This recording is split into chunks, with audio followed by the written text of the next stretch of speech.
नमस्कार, सत श्री अकाल। आज हमारे साथ भारतीय किसान यूनियन सिद्धूपुर के सरदार जगजीत सिंह डल्लेवाल जो प्रेसिडेंट हैं, वो हमारे साथ इस किसान एकता मोर्चा के ऊपर जुड़े हुए हैं। इनसे आज हम बात करेंगे। सबसे पहले तो जो 26 जनवरी गणतंत्र दिवस के ऊपर जो बाकायदा चीफ गेस्ट के तौर पर यूके के प्राइम मिनिस्टर बोरिस जॉनसन यहाँ पर आ रहे थे, और आज उनकी ऑफिशियल स्टेटमेंट आ चुकी है कि वो भारत का जो गणतंत्र दिवस के आने का इनविटेशन था और जो उन्होंने यहाँ पे आना था वो नहीं आ रहे। उसके ऊपर मैं चाहता हूँ डल्लेवाल जी, आप अपना जो प्रतिक्रम है ये कैसे देख रहे हो सबको, और ये कैसे लोगों में इसका मैसेज आएगा? देखिए, उनका ये यहाँ का आने का दौरा जो उनका था वो कैंसिल करना, रद्द कर देना, ये एक, मैं तो ये कहूँगा कि ये जो किसान आंदोलन चल रहा है, इस किसान आंदोलन के चलते भारत सरकार के मुंह पर एक तरह का तमाचा है। जो उन्होंने इनको इस तरीके से मैसेज दिया है कि अगर आप अपने देश के किसानों के लिए ये नहीं कर सकते, अगर आप अपने देश के संविधान को ऐसे तार तार करते हो, तो उसी संविधान का दिन मनाने के समय हम यहाँ आए, तो मुझे लग रहा है उन लोगों को ये महसूस हुआ कि ये हमारा वहाँ उनका यहाँ आना उन्हें गलत महसूस हुआ, इसलिए उन्होंने यहाँ आने का वो अपना प्रोग्राम कैंसिल किया है। और दूसरी जड़ी बड़ी बात है कि ये किसान आंदोलन की एक और जीत है कि जब देखिए कई ऐसे इस आंदोलन के चलते प्रतिक्रम नजर आए हैं, सामने आए हैं।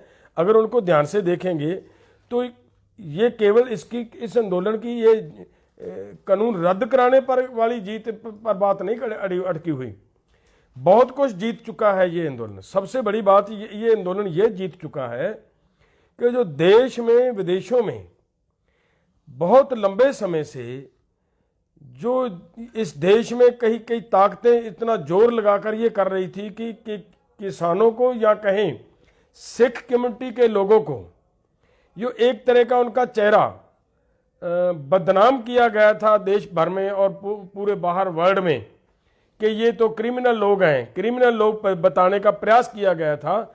आज उन लोगों ने यहाँ पे आकर ये एक नई मिसाल फिर से कायम कर दी, वही रुतबा फिर से हासिल किया जो रुतबा कभी इन लोगों को 12 मिसलों ने अलग अलग तरीकों से लड़ाइयाँ लड़ते हुए जुल्म का मुकाबला करते समय जो रुतबा हासिल किया था, वही रुतबा आज फिर इन लोगों ने मतलब हासिल किया है। ये एक बड़ी जीत है हमारे पंजाब के लोगों की और खास करके सिख कम्युनिटी के लोगों की। और इसके आगे एक बात और भी बहुत बड़ी सामने खड़ी है कि देखिए, देश की आज़ादी के समय, देश की आज़ादी के आंदोलन के समय पंजाब के लोगों ने, पंजाब केवल ये पंजाब नहीं जो पीछे रह चुका है पंजाब, वो पंजाब की बात मैं कर रहा हूँ जो उस समय का पंजाब था। आज का जो हरियाणा है वो भी उस समय मतलब हमारे साथ था, यूपी का कुछ भाग भी हमारे साथ था।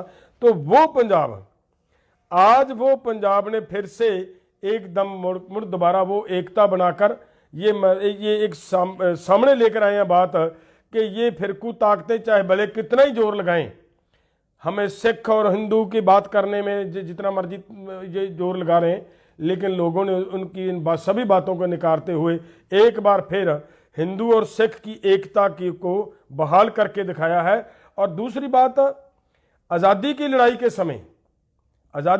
के समय भी इन्हीं लोगों ने 92% इन लोगों की शहादतें हो चुकी हैं, और वही का वही इन लोगों ने आज इतिहास फिर से वो दोहरा दिया है इसी खित्ते के लोगों ने कि आज बहुत बड़ी संख्या में ये लोग उनके आगू होकर लड़ाई लड़ रहे हैं।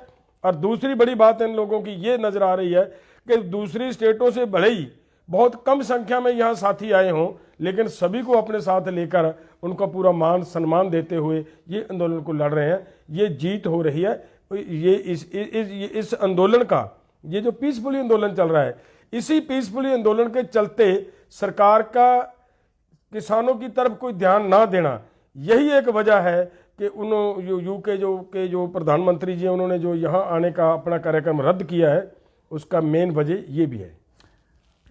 डल्लेवाल जी, एक और बात जो हमारे स्पेशली यूथ में और जो हमारे साथ किसान यहाँ पे जुड़े हुए हैं, उनमें ये बात आ रही थी कि इन्होंने जो ट्रैक्टर मार्च है, जो ट्रैक्टर मार्च निकालने का हमने प्रोग्राम दिया था कि उसको कैंसिल कर दिया। आज जो नया फैसला लिया ट्रैक्टर मार्च के ऊपर, वो क्या फैसला था और वो कैसे कैसे चलेगा? देखिए, मैं ये कहना चाहता हूँ कि हम यूथ की भावनाओं को समझते हैं। जथेबंदियाँ हर कदम बहुत बार लंबी बहस मीटिंग के बाद वो प्रोग्राम अगर बदलना पड़ता है तो बदलती हैं, अगर उन्हें आगे ले जाना पड़ता है तो वो आगे ले जाती हैं। ये कोई ऐसी नहीं बात कि जथेबंदियाँ को पीछे हट रही हैं तब बदला जाता है, नहीं। ये आंदोलन के चलते आंदोलन की रणनीति का पार्ट हुआ करता है ये। और जो आज जथेबंदियों ने वहाँ पर बैठकर फैसला लिया है कि 7 तारीख को ये मार्च निकलेगा, और ये मैं एक क्लियर कर दूं कि जितने भी ट्रैक्टर यहाँ खड़े हैं, जिस भी मोर्चे पर खड़े हैं, कृपया सभी किसान भाइयों को हमारी निवेदन है, रिक्वेस्ट है कि यहाँ से कोई ट्रैक्टर मत निकालें, बाहर से ट्रैक्टर नहीं आए, वो ट्रैक्टर मार्च करें। अगर हम यहीं से निकाल कर ट्रैक्टर मार्च करेंगे ना, ये 2 तरह के मतलब गलत इंप्रेशन जाएंगे। एक तो ये होगा कि यहाँ पर जो आपके जो ट्रैक्टर खड़े हैं, ये सब आपके एक बार घर बन चुके हैं, उन घरों को एक बार उखाड़ना पड़ेगा, फिर से वहाँ आकर दोबारा मतलब उनको वो जगह सेट नहीं हो पाएगी। ये तो ये प्रॉब्लम है। दूसरी बात, सरकार पर ऐसा मैसेज आएगा कि अब शायद पीछे से लोगों का आना रुक गया है, इसलिए ये इन लोगों को वही ट्रैक्टर निकाल कर ले जाने पड़ रहे हैं। इसलिए ये दोनों बातों को ध्यान में रखते हुए यहाँ के ट्रैक्टर यहीं रहने चाहिए और बाहर से और नए ट्रैक्टर आने चाहिए। एक तो इस बात को ध्यान में रखना है। दूसरी बात, टिकरी बॉर्डर से जो ट्रैक्टर निकलेंगे 11 बजे, वो सिंघू बॉर्डर की ओर चलेंगे, और सिंघू बॉर्डर को जो ट्रैक्टर इस बॉर्डर से निकलेंगे वो टिकरी की ओर जाएंगे 11 बजे। दोनों का टाइम एक सेम होगा। रास्ते में जहाँ पर भी ये इकट्ठे होंगे वहाँ पर इनकी मिलनी होगी, वहाँ पर एक दो नेता वो अपनी बात रखेंगे। उसके बाद वहीं से सभी का अपने अपने ठिकानों पर मतलब चले जाएंगे। ये हमारा प्रोग्राम है। ऐसे ही हमारा गाजीपुर वाले पर भी रखा है, उन्होंने गाजीपुर से चलते हुए पलवल जाना है, और हो सकता मुझे पलवल वाले भी इधर को गाजीपुर की ओर आए। ये ऐसे ही एक मतलब कार्यक्रम चलेगा जिसको हमने लोगों ने एक तरह का, मैं फिर रिक्वेस्ट करता हूँ कि एक ये केवल ट्रैक्टर मार्च नहीं रहा, ये एक हमारी परेड की रिहर्सल है। ऐसा लगे बहुत बढ़िया तरीके से होना चाहिए। पूरी देश की मीडिया आपके ऊपर ध्यान में रखती होगी, और पूरा उसको हम डिसिप्लिन तरीके से, बड़े बढ़िया तरीके से ऐसे पता चले कि ये ठीक है। एक स्पीड पर जाएं सभी ट्रैक्टर, एक लाइन पे जाएं सभी ट्रैक्टर, ऐसे लगे कि सच में कोई परेड कर रहे हैं। एक दूसरे को कटकर आगे से जाना, पीछे से निकलकर इधर से निकलकर उधर जाना, वो नहीं करना। सभी ने एक डिसिप्लिन तरीके से जाना है, बहुत बढ़िया तरीके से जाना है। और अपने अपने संगठनों के जो भी किसी के पास हैं, जिसके साथ भी कोई जुड़ा हुआ है, वो अपना झंडा लेकर अपने ट्रैक्टर पर बांधता हुआ वो इस मार्च में भाग लेगा। और ये एक तरह का रिहर्सल है हमारी 26 जनवरी का जो हमारा प्रोग्राम है उसकी रिहर्सल है। इसको पूरा ध्यान में रखते हुए शांतमय ढंग से ये करना है, ताकि किसी का कोई रास्ते में कोई एक्सीडेंट वगैरह, कोई दुर्घटना के साथ किसी का कोई नुकसान भी ना हो पाए, और हमारा वो सफलतापूर्वक ये सिरे भी चढ़ जाए। डल्लेवाल जी, इसके अलावा भी आज मीटिंग में जो यूनियंस की मीटिंग हुई है, जो संयुक्त किसान मोर्चे की मीटिंग हुई है, उसमें और भी बहुत सारे फैसले लिए गए हैं कि इस ट्रैक्टर मार्च के बाद 8 की मीटिंग के बाद जो हम आगे करने जा रहे हैं, कौन कौन से जो प्रोग्राम है और उनको कैसे कैसे मनाया जाएगा। सबसे पहली बात तो मैं ये कहना चाहता हूँ आपको कि प्रोग्राम दिए जा चुके हैं जो पहले से, कि सर छोटू राम का दिन मनाया जाएगा 9 जनवरी को, और 13 जनवरी को लोहड़ी का त्यौहार है जो आया, उस त्यौहार को किसान यहीं पर मनाएंगे, और यहीं पर वो उस त्यौहार के मनाते हुए एक तरह का प्रोटेस्ट करेंगे सरकार के खिलाफ कि वो उसी लोहड़ी पे ये कानून की कापियां साड़ी जाएंगी, ताकि इसका दिन मनाने के साथ साथ, त्यौहार मनाने के साथ साथ सरकार के पास एक मैसेज भी जाए कि किसानों ने वहाँ पर लोहड़ी को इस तरीके से मनाया कि साथ में सरकार का विरोध भी हुआ है। ये प्रोग्राम रखा गया है। आगे की एक बात और बहुत बड़ी लंबी है जो कार्यक्रम रखा गया है, वो 6 जनवरी से लेकर 20 जनवरी तक पूरे देश में जागरण का काम किया जाए। किसान जागरण मार्च किया जाएगा। वो अलग अलग जगहों पे रैलियां होंगी, बड़ी बड़ी रैलियां होंगी, धरने प्रदर्शन होंगे और उनमें जाकर कुछ स्टेटों में हमारे यहाँ के इस मोर्चे से किसान नेता, मुझे बाहर से जैसे उड़ीसा से इनविटेशन आई है, बाहर कर्नाटका वाले हमारे भाई साहबान जो वहाँ पे बैठे उन्होंने भी इनविटेशन दी है कि हमारे यहाँ आइए, यहाँ से हम सेलेक्ट करेंगे, कुछ आगुओं की जिम्मेदारियां लगाएंगे, वो वहाँ पे जाएं, वहाँ पे जाकर उन किसानों के साथ बातचीत करें, उनकी बैठकें हों ताकि वो भी आंदोलन वहाँ से भी और तेज किया जा सके। ये सारे का सारा कार्यक्रम रखा गया है, वो आगे थी आगे चलता रहेगा। डल्लेवाल जी, आपने एक और बात बोली कि जो हमारा ये ट्रैक्टर मार्च है और ये हमारी जो 26 जनवरी का ट्रैक्टर मार्च है उसकी रिहर्सल है। क्या हमने इस रिहर्सल को जो कर रहे हैं और जो 26 जनवरी को जो ट्रैक्टर मार्च निकालेंगे उसके लिए कुछ वॉलंटियर्स का डिसिप्लिन में रखने के लिए कुछ ऐसा कुछ करा है कि ताकि किसी को भी इसके साथ कोई दिक्कत ना हो? हाँ, देखिए, ये आज की बैठक में हम शामिल नहीं हो पाए। ये हमारा प्रोग्राम तय है कि सभी साथियों के साथ ये प्रपोजल रखते हुए, ये एजेंडा लगाते हुए, ये ज़रूरत है। ये एजेंडा केवल एजेंडा नहीं है, ये एक बहुत बड़ी ज़रूरत है क्योंकि 26 जनवरी को हमने बहुत भारी संख्या में किसानों को लेकर वहाँ जाना है। तो उस समय हमारे पास वॉलंटियर्स का होना बहुत ज़रूरी है। इसके लिए हमारा प्रयास है कि कल को ही ये एजेंडा पास होगा और कल से ही हम एक रजिस्ट्रेशन शुरू करेंगे कि कम से कम 5 से 6-7 हज़ार तक हमारे वॉलंटियर हमारे पास हों। जो अगर हमारे पास वॉलंटियरों की संख्या और भी बढ़ाने की ज़रूरत पड़ेगी तो और भी बढ़ाएंगे ताकि किसी भी जगह पे किसी तरह का कोई भी अप्रिय घटना ना घट सके। कोई हमारे आंदोलन में कोई शरारती आंसर, कोई शरारती तत्व आकर इस आंदोलन को डिस्टर्ब ना कर पाए, इसको ध्यान में रखते हुए हमने ये प्रोग्राम बनाया है कि हमारे खुद के वॉलंटियर हमारे साथ जाएंगे और बड़ा शांतमय पूर्वक ढंग से ये हमारा पूरा का पूरा मतलब ये 26 जनवरी का जो प्रोग्राम है उसे सफलता पूर्वक सफल करेंगे हम। हमारा ये प्रोग्राम है। डल्लेवाल जी, एक सुबह से ही आज लोगों का कुछ मैसेज आ रहे थे, संदेश आ रहे थे कि जो कल 4 तारीख को आपकी सरकार के साथ बैठक हुई है और सरकार ने आगे 8 तारीख का टाइम दिया है कि सरकार हर बैठक में कुछ नहीं कर रही, किसी बैठक में कुछ बोल देती है, किसी में कुछ बोल देती है, और जो 8 तारीख को बैठक होने वाली है उसमें भी सरकार हमको कुछ नहीं देगी और ऐसे ही जैसे पहले बैठकें हो रही हैं वैसे की वैसे ही एक बैठक फॉर्मेलिटी की होगी। उसके ऊपर आप क्या कहना चाहते हैं जो हमारे किसान जुड़े हुए हैं साथ? देखिए, मैं इस मामले पे मतलब बड़ा क्लियर बताता हूँ आपको कि आपको निराश होने की ज़रूरत नहीं है। जिस तरीके से ये आंदोलन चल रहा है, यहाँ पे मैं आज एक वीडियो देख रहा था, एक ब्रिगेडियर यहाँ पे हमारे इस आंदोलन में आज भाग लेने के लिए आया भाई साहब।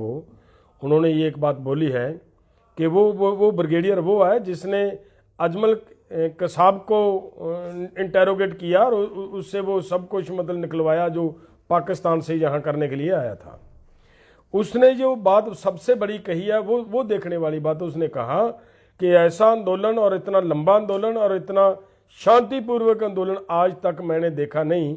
हमारी भी आंखें खुल गई हैं कि ये ऐसा भी आंदोलन होता है।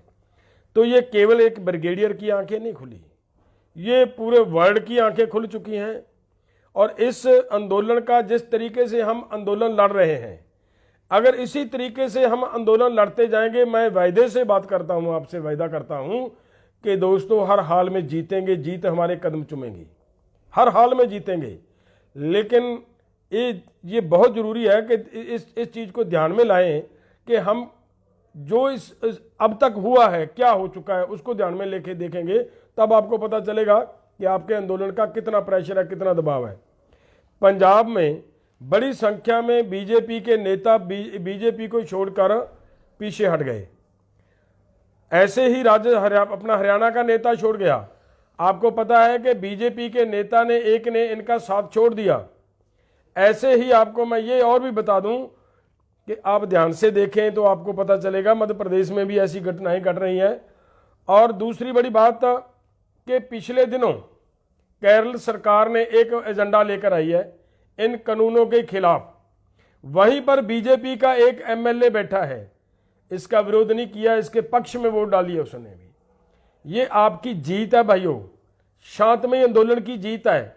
सरकार इस आंदोलन को बदनाम करने पे तुली हुई है, कृपया इसे बदनाम मत होने दीजिए। सभी अपनी अपनी ट्रैक्टर ट्रॉलियों के ऊपर ध्यान दें, किसी तरह का किसी शरारती आंसर का उस पर असर न पड़ने दें। किसी तरह का कोई गलत आदमी अगर आपके पास आता है तो उसे ध्यान में रखें।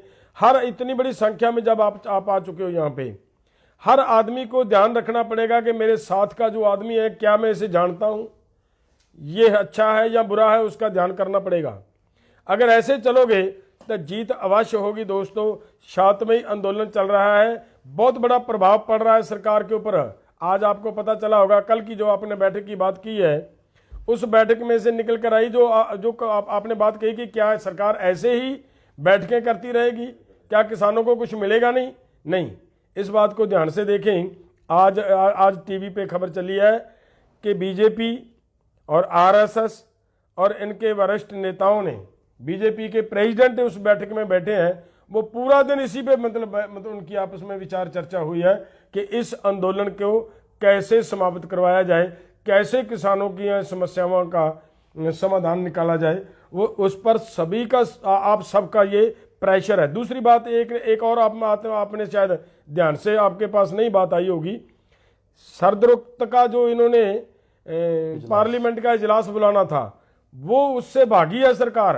क्यों भागी है? वो इसीलिए भागी है मेरे दोस्तों कि सरकार को ये पता चल चुका था कि बाहर किसान बैठे हैं, कहीं ऐसा ना हो कि हम अंदर बैठे होते बाहर किसान आकर घेरा डाल लें, या फिर अगर हम अंदर भी बैठेंगे, किसान अपनी अपनी जगह पर शांतिपूर्वक भी अगर रहेंगे तो हमें हमारे विपक्षी दल हैं जो वो वहाँ पे घेरेंगे, हम उनके सवालों के जवाब, उनकी बातों के जवाब नहीं दे पाएंगे।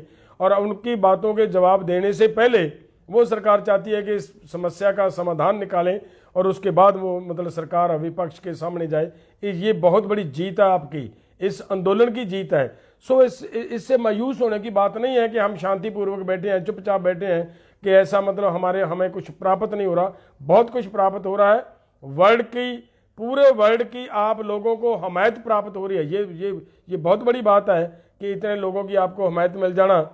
और इससे बड़ी बात और मैं कहूं कि यूएनओ ने भारत सरकार को, अगर आप शांतिपूर्वक रहे हो, आपने शांति रखी है लोगों ने, तब यूएनओ की ओर से एक लेटर आता है भारत सरकार को। वो लेटर में क्या है कि आपने शांतिपूर्वक आ रहे किसानों पर बुछाड़ें क्यों मारी गई, लठियां क्यों बरसाई गई, किसानों को क्यों रोका गया, ये सब आपकी शांति का सिट्टा है भाइयों। और यूएनओ जैसी संस्था को अपने आप आपके पक्ष में बोलना पड़े, ये और बहुत बड़ी जीत आपकी। और जो बाकी रहती है जीत वो भी होगी, हर हाल में होगी, और आपका जीतना पक्का है, तय है। लेकिन एक बात का ध्यान जरूर रखिए, शांति बनाकर रखें, शांति से जीतेंगे। इतनी मेरी बात है।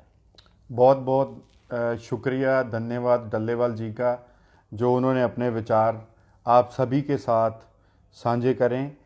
और जैसे उन्होंने बोला कि हमारी जीत अवश्य होगी, थोड़ा सब्र रखने की ज़रूरत है और पीसफुल रहने की ज़रूरत है, ताजो ये जो सरकार है इसको इतना प्रेशर बढ़ जाए कि ये कानून रद्द करने ही पड़े।